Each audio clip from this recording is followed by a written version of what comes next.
So in this video I'm going to show you how to crochet onto a wooden base. So this is our nappy caddy bases I'm going to show you on. This is a little bit easier, but it's the exact same process that you would do for the Moses basket as well.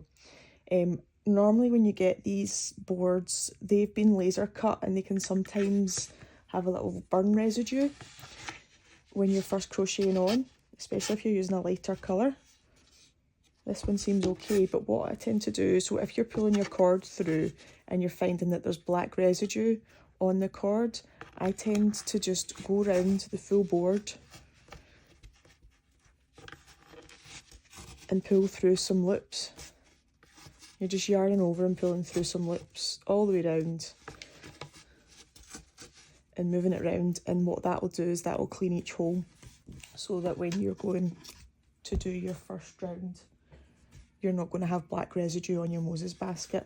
So I normally just use a small piece of yarn, see where I've last done, and just work my way around the full base and pull through a loop to clean it until you've got all the way around and back to the other side. But this one actually doesn't have any burn residue on it, so I'm not going to continue with that.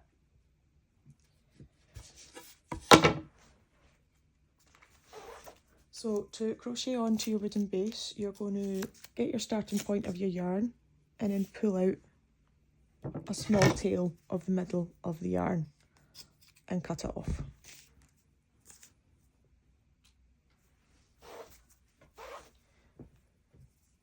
You then get a small crochet hook, either a 6 to 7 works, but I think this is actually a lot smaller. This is probably a 5.5 that I've started using.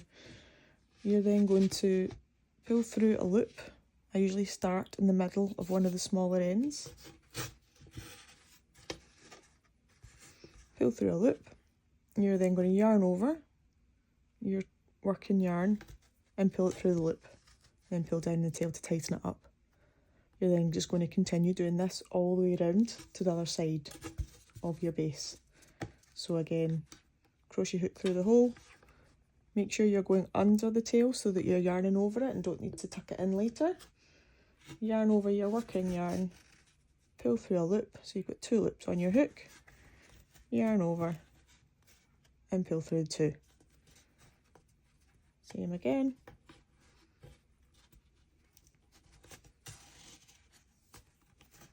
And it's as simple as that. That is how you're going to work your way all the way around the base. Making sure you're yarning over that tail as you go so that you don't need to do it later. So one more time, hook through the hole, yarn over, pull through a loop, yarn over again and pull through 2. And that is it. Do that all the way around